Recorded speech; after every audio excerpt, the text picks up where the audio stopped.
بسم اللہ الرحمن الرحیم۔ کاروباری معاملات سے متعلق زکوٰۃ کی جدید مسائل پر سیریز چل رہی ہے، اور آج ہم اس ویڈیو میں ایک اہم سوال پر بات کریں گے جو اکثر لوگ پوچھتے ہیں۔ کاروباری افراد یہ سوچتے ہیں کہ ہم اپنی زکوٰۃ اپنے ملازمین کو دے سکتے ہیں؟ تو اس کے جواب کے سلسلے میں آپ کو کچھ نکات ذہن نشین کرنے چاہیے۔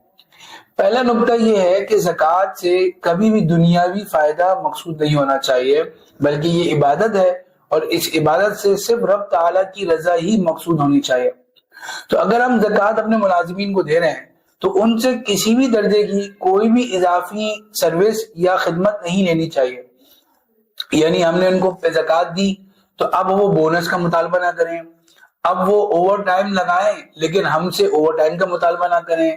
یا وہ اپنی سیلری میں اضافے کی تمنا نہ رکھیں۔ تو گویا کہ ہم نے زکوٰۃ کو ان کی کمپنسیشن یا پیکج کا حصہ بنا دیا، تو یہ تو زکوٰۃ ان کی خدمات کے عوض ہو گئی، اور یہ زکوٰۃ پھر قابل قبول نہیں۔ زکوٰۃ تو محض اللہ کی رضا کے لیے ہو، اور ان کا پیکج الگ ہو، ان کی ساری حقوق کی ادائیگی الگ ہو، اور زکوٰۃ صرف ان کی مدد کی نیت سے ہو۔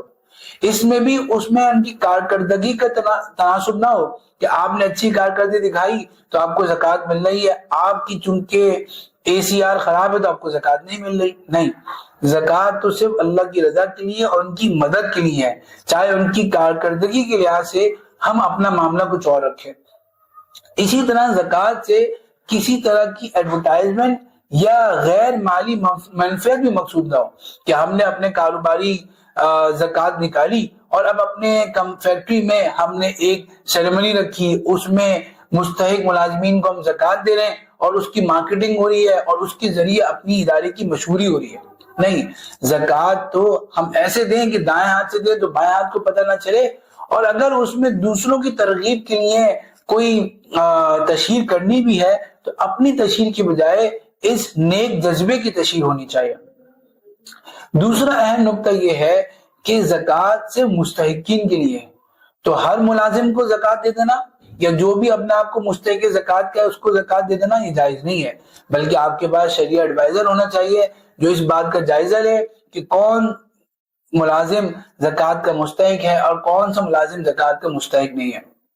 تیسری اہم بات یہ کہ زکوٰۃ کی ادائیگی کے لیے شرعی اصول یہ ہے کہ تملیک ہو، مالک بنانا ہو، یعنی ملازم کو اس چیز کا انکنڈیشنل اونرشپ ہو کہ اس رقم کا یا اس چیز کا وہ جو چاہے کرے۔ اب ملازمین کو آپ نے کوئی چیز استعمال کرنے کے لیے دے دی، بھائی زکوٰۃ سے بائک خریدی اور آپ نے دے دی کہ بھائی جب تک تم ہمارے ملازم ہو اس کو استعمال کرتے رہو، تو اس طرح زکوٰۃ ادا نہیں ہوئی۔ یا ملازمین کو بٹھا کے کھانا کھلا دیا تو یہ بھی زکوٰۃ کی ادائیگی میں نقص اور زکوٰۃ کی ادائیگی کو خراب کر دے گا، بلکہ ان کو اس کا مالک بنانا ضروری ہے۔ اب کچھ صورتیں ایسی ہوتی ہیں جس میں ہم ان کو براہ راست ان پہ خرچ نہیں کر سکتے، بلکہ ان کی طرف سے ادائیگی کرنا ضروری ہوتا ہے، جیسے ان کا ہاسپٹل کا بل ادا کرنا ہے، ان کے بچوں کی فیس ادا کرنی ہے۔ تو اس صورت میں جو شرعی حل علماء کرام نے دیا ہے وہ وکالہ ماڈل ہے، یعنی آپ ان کی طرف سے وکالت حاصل کریں اور ان کی وکالت کی بنیاد پر ان کے ذمے جو قرضے ہیں، جو ان کے ذمے ادائیگی ہیں وہ آپ کر سکتے ہیں۔ اس سلسلے میں بھی آپ اپنے شرعیہ مشیر سے رہنمائی لے سکتے ہیں۔ پانچویں آخری لیکن سب سے اہم بات یہ ہے کہ چونکہ تجارتی اداروں میں زکوٰۃ ایک بڑے پیمانے میں نکلتی ہے، لیکن ہم دیکھتے ہیں کہ اس کا وہ امپیکٹ نہیں پڑ رہا معاشرے میں۔ آپ دیکھیں نبی کریم صلی اللہ علیہ وسلم نے زکوٰۃ کو ایک خود کفیل معاشرے کی ایک ٹول کے طور پر استعمال کیا، اور ہم دیکھتے ہیں کہ خلفائے راشدین کے دور میں، حضرت عمر رضی اللہ عنہ کے دور میں، حضرت عثمان رضی اللہ عنہ کے دور میں اس کے اثرات کیا نکلے کہ کوئی بھی شخص زکوٰۃ لینے والا نہ رہا۔ ہم اتنے کروڑوں اربوں روپے کی زکوٰۃ دے رہے لیکن غربت ختم نہیں ہو رہی۔ اس کی وجہ یہ ہے کہ ہم زکوٰۃ دے کر لوگوں کو زکوٰۃ پر پلنے والا بنا رہے۔ اگر ہم ان کو اپنے پاؤں پہ کھڑے ہونے والا بنائیں، جیسے کہ مشہور کہاوت ہے کہ مچھلی کھلانے سے بہتر ہے مچھلی پکڑنے والا بنا دیں، تو اگر ہم زکوٰۃ جو دے رہے ہیں اس کو ہم تھوڑی جمع کریں اور اس سے ہم کچھ صدقہ جاریہ والی کیفیت بنائے، یعنی ہم نے کسی ملازم کو کوئی اوزار دے دیے جس سے اس نے اپنی سیکنڈری، اپنی دوسری انکم کا ذریعہ بنا لیا، ہم نے کسی کو زکوٰۃ کے پیسوں سے شرعی اصولوں کی روشنی میں ہم نے اس کو پیسے دے کر کوئی کورس کرا دیا، کوئی ڈگری کرا دی، جس کے ذریعے وہ ہمارا بھی قیمتی اثاثہ بن گیا اور معاشرے میں زکوٰۃ دینے والا بن گیا۔